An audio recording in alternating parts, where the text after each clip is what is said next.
Party നിർദ്ദേശിച്ചാൽ വീണ്ടും മത്സരിക്കുമെന്ന് മന്ത്രി ജെ ചിഞ്ചുറാണി. ചടയമംഗലത്ത് LDFിന് വിജയം സുനിശ്ചിതമാണ്. ചടയമംഗലത്ത് നിന്നാണ് ചിഞ്ചുറാണി നിയമസഭയിലേക്ക് തിരഞ്ഞെടുക്കപ്പെട്ടത്. കൂടുതൽ വനിതാ പ്രാതിനിധ്യം ഉണ്ടാക്കണമെന്നും ജെ ചിഞ്ചുറാണി കോഴിക്കോട് പറഞ്ഞു. അതുണ്ടാവുമോ ഇല്ലയോ എന്നുള്ളത് പാർട്ടിയാണ് തീരുമാനിക്കുന്നത്.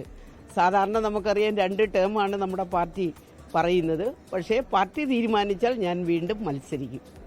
ചടയമംഗലം എന്നും ഇടതുപക്ഷത്തിന് അനുകൂലമായി വരുന്ന ഒരു മണ്ഡലമാണ്. ആ മണ്ഡലത്തിൽ 1 ടേം മാത്രമേ ആ മണ്ഡലം തോറ്റിട്ടുള്ളൂ. നല്ല വികസനം നടപ്പിലാക്കിക്കൊണ്ടാണ് ആ മണ്ഡലത്തെ ഞങ്ങൾ പോകുന്നത്. ഇന്ന് രാഷ്ട്രീയ പാർട്ടികളാണ് ആരെയൊക്കെ നിർത്തണമെന്ന് തീരുമാനിക്കുന്നത്. അത് കൂടുതൽ സ്ത്രീകൾ വരട്ടെ എന്നുള്ളതാണ് എൻ്റെ ആഗ്രഹം. സമീർ സി മുഹമ്മദ് കോഴിക്കോട് നിന്ന് വിവരങ്ങൾ നൽകും. പറയൂ സമീർ.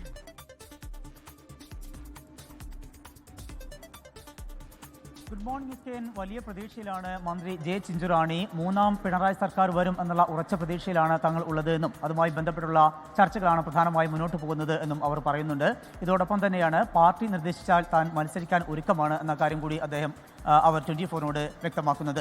ചടയമംഗലത്ത് നിന്നാണ് കഴിഞ്ഞ തവണ മത്സരിക്കുകയും മന്ത്രിയാവുകയും ചെയ്തത്. വലിയ വികസനം അവിടെ കാഴ്ചവെച്ചിട്ടുമുണ്ട്. സ്വാഭാവികമായും അവിടെ മത്സരിക്കുകയാണെങ്കിൽ വിജയം സുനിശ്ചിതമാണ് എന്ന കാര്യവും അവർ വ്യക്തമാക്കുന്നു.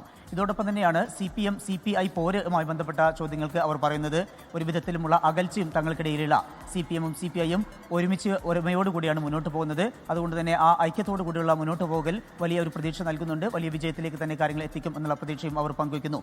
ഇതോടൊപ്പം തന്നെയാണ് വനിതാ പ്രാതിനിധ്യം കൂടുതൽ വേണം എന്നുള്ള ഒരു കാര്യം കൂടി അവർ വ്യക്തമാക്കുന്നുണ്ട്. CPIയിൽ അത്തരമൊരു സാധ്യത ഉണ്ട് എന്ന കാര്യം കൂടി അവർ വ്യക്തമാക്കുന്നുണ്ട്. എന്തായാലും വലിയ പ്രതീക്ഷ തന്നെയാണ് ചിഞ്ചുറാണി പങ്കുവെക്കുന്നത്. Okay, thank you Sameer. ലോകത്തെവിടെയായാലും ഏത് സമയത്തും 24 വാർത്തകളും ഓഗ്മെന്റഡ് റിയാലിറ്റി പാക്കേജുകളും എക്സ്പ്ലെയിനറുകളും വിശദമായി കാണാൻ ഞങ്ങളുടെ YouTube ചാനൽ നിങ്ങൾക്ക് സബ്സ്ക്രൈബ് ചെയ്യാം.